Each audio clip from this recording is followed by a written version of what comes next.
Shalom Israel. First and foremost, I do need all praises, all honor, and all glory to Yahweh, Hashem, Shah, Hashem, Kakadash, to the apostles, and else great millstone for teaching us its truth. Peace and blessings to hope, like the Shalom. Yahweh is the name of the Henfal and Hebrew, Hashem is the name, and Yahweh Shah is the name of the Beyond Sun. Back on the lesson. And today, you're going to be going to these tensions that are building between these nations, going to these wars and rumors of wars that we are seeing. And I do want to play this quick video to go into the situation at hand regarding this assassination that took place, dealing with these leaders of these other nations, and how you're going to see things continue to escalate until it reaches that breaking point, which is ultimately going to be World War III. That's why you're seeing constant conflict happening between these nations, threats of war being thrown out, because this is ultimately through the spirit power of Yahweh Shemashah. He's the one stirring that pot between these nations in order to reach, once again, that breaking point, man. So we're going to play this real quick, just get the information at hand, get an article to go more in depth, which you'll see right here. Go into some of these, get the information we need, and we get those scriptures. Don't make this a too long of a lesson. Okay, some major breaking news. Last night, we just witnessed one of the most serious escalations to all-out war in the Middle East. Both the leader of Hamas and a top Hezbollah commander have been killed within hours of each other. Israel have not claimed responsibility for the leader of Hamas, but they have for the Hezbollah commander, saying that it was in retaliation for a strike Hezbollah carried out on a football pitch that killed 12 Israeli children and teenagers on Saturday. But here's And you especially been seeing a lot of judgments, taking place over there. I've been seeing, a few articles going to, a lot of deaths, have been taking place.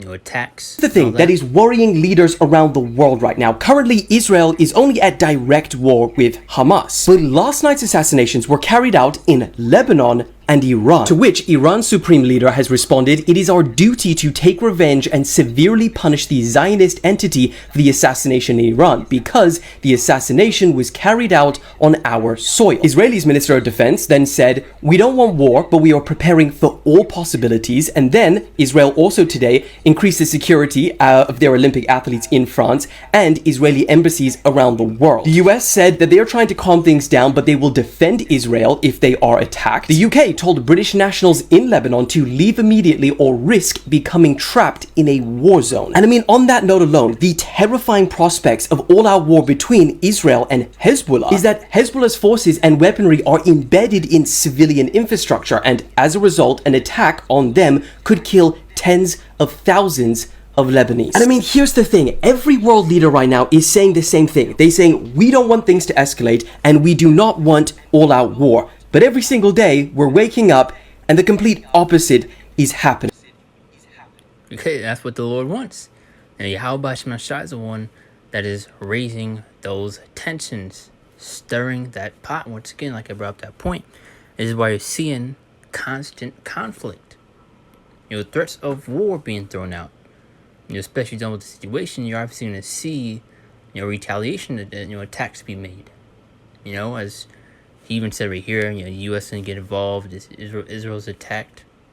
You also have a bunch of, Edomites, over there also, man. But, that's the point right there. Let's get, see if we can get an article to dive into, which, I'm going to get this one right here, Washington Post. I'm pretty sure I need to pay to read or something, but,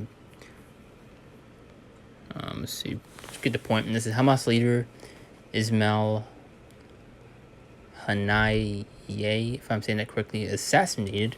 Group says Iran vows revenge. There you go. Now it says Ismail, let me just say that. The head of Hamas political wing was killed in Iran. Hamas announced Wednesday describing the death as an assassination. Hamas and Iran both blamed Israel and vowed to retaliate. So tensions are building. Threats are being, thrown out. And you're going to have retaliations take place, which is only going to build the tensions even more. And now it's going to be a constant back and forth. Tensions can only get so high. And now you're going to have, other nations, making involved. Same thing you saw with, Ukraine and Russia. How the U.S. said that they would defend, every inch of NATO territory. And Russia was telling the U.S. if they get involved that they wouldn't hold back, this and that. So a lot of things are happening, man. As Iran's supreme leader, or actually let's go back up top, Hamas and Iran both blamed Israel and vowed to retaliate. The Israel Defense Forces declined to comment. Iran's supreme leader, Ayatollah, said it was Iran's duty to avenge the killing, and Hamas armed wing, the Izzeddin, if I'm saying it correctly, al-Qassam brigades warned of major repercussions. And so for the whole region, Hanai, was based in Qatar and was a key voice in the ceasefire talks with Israel over its war in Gaza. It was not immediately clear how he was killed. The killing took place hours after Israel killed a top Hezbollah commander in Beirut and risked further escalating tensions across the front region. So we'll get the key updates and we'll get the scriptures. The Khamenei says avenging Hanai's death in Iran's duty. Hanai's killing threatens negotiations, raising specter of wider war. U.S. was not warned of Hanai killing, Blinken says. And you're obviously going to have the U.S. always pointing fingers. But this is Matthew chapter 24, verse 3 through 8. To go on to see end time signs that we will see when that take place before our Lord Yahweh Shai will return. Going to show the times that we are in. You made a lesson yesterday. You're going to the signs of the times. You've seen an increase of plagues, pestilences, judgments, chariot sightings, and now you're seeing a build-up to World War III. That says, and as he saw Panama Oz, the disciples came to him privately, saying, tell us when shall these things be, and what shall be the sign of the coming of the end of the world? Verse 4, and Yahweh shall answer and said to them, take heed that no man deceive you, for many shall come in my name, saying, I am anointed, and shall deceive many. Verse 6, and you shall hear of wars and rumors of wars, which is the main point. And you shall hear of wars and rumors of wars, and that's what we are seeing. We're seeing the tensions continuing to build. You're seeing threats being thrown. War is literally in the air. We're just not one more time. You shall hear of wars and rumors of wars. See that ye be not troubled, for all these things must come to pass, but the end is not yet. There are still things that need to take place and play out before World War III is fully come to pass. Prophecy needs to be fulfilled. Verse 7, for nation shall rise and a nation given his kingdom, and there shall be famines and pestilences and earthquakes in diverse places. And those are also the things that we are seeing. There was the increase of plagues, pestilences, storms, and just judgments in general, man. And especially dealing with these signs in the heavens, which you also get in Luke 21, the book of Acts. Now verse 8. All these are the beginning of sorrows. We're just in the beginning of this. It's only going to get worse, man. And yet Jake wants to continue to believe that America is going to be all fine and dandy, that nothing's going to happen to this place, that everything will, the dust will settle. When it's not. Now the Revelation 11:14, another main point. Now it says, the second woe was past, and behold, the third woe cometh quickly. Was that second woe speaking of the Second World War? Because when you go into that word woe, goes into desolation, destruction, despair. Is that not war? Now the second woe is past, and behold, the third woe cometh quickly, going to the Third World War, and it's approaching fast at an immense rate. Once you're seeing things happening literally on a daily basis. And it is all through the spirit power of Yahweh Bashem Ashai that these things are happening. But it's Habakkuk chapter 2 verse 3. And it's all going to happen on the Lord's time. As for the vision is yet for an appointed time, but the end shall speak and not lie. They would tarry, wait for it, because it will surely come, it will not tarry, meaning it will not delay. These things will happen and will come to pass. And go back to the top of the verse, and it says, for the vision is yet for an appointed time. What is the vision speaking of? The prophecies. And we're in those appointed times as written and spoken of in the scriptures. And we're at the end of this place. Let's see what the Good News Translation has to say. And it's put in writing because it is not yet time for it to come true.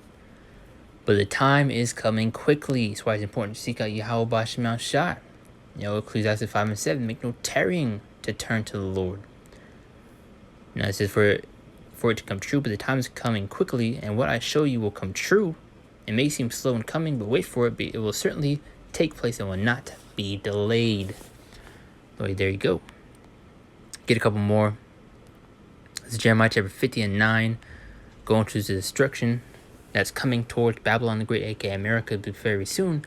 You're going to have many of these nations turn against Babylon, aka America. As if for lo, I'll raise and cause to come up against Babylon an assembly of great nations from the north country, and they shall set themselves in array against her.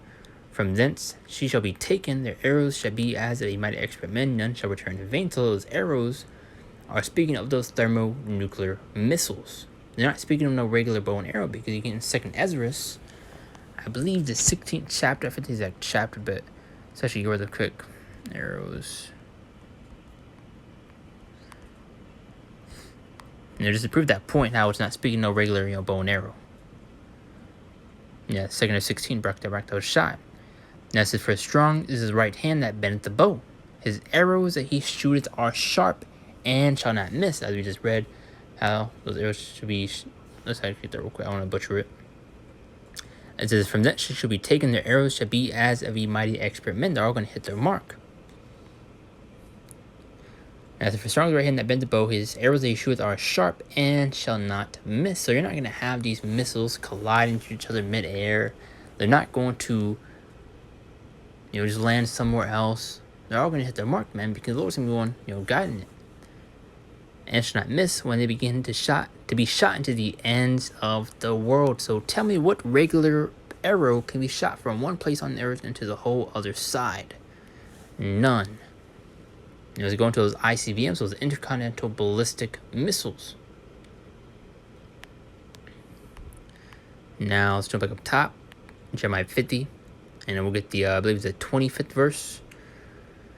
Now it says, from thence she shall be taken, the arrows shall be as a mighty expert men, none shall return in vain. So once again, going to show once again they're going to show it's all going to hit their mark. Now let's jump back to the 25th verse, which is the main point. Now it says, the Lord had opened his armory and had brought forth the weapons of his indignation. Now what do you think this is speaking of, man? The Lord opening his armory? You get in the scriptures how the Lord has, pretty much, put the spirit on this devil, to create the ICBM, the nuclear missile. How he has, created the waster to destroy. As the Lord had opened his army, had brought forth the weapons of his indignation, for this is the work of the Lord, power of hosts, in the land of the Chaldeans. Isaiah 9 and 5 also further proving that point, that this judgment, this destruction will be by the way of nuclear missiles. People want to continue to live in La La Land, and think that World War III is never going to happen in a lifetime, that nuclear war is not a possibility, but it's approaching fast, and it will become a reality. And we're warning through the Spirit of Yahweh Shai to get right, to repent, to seek the Lord. Now you're being warned of these coming times, man. As Isaiah chapter 9 verse 5, and as you also get other scriptures, it goes to show the times that we're coming into, and it's going to be like no other time. Now it says, for every battle of the warrior is with confused noise and garments rolled in blood, which is going to show the times that we're coming into, and be like nothing we've ever been through, man. Show you how devastating this judgment really going to be. As well as these great miracles that the Lord is going to perform in, times like no other. As you also can get Jeremiah 30:7, last 50 days great, so that none is like it.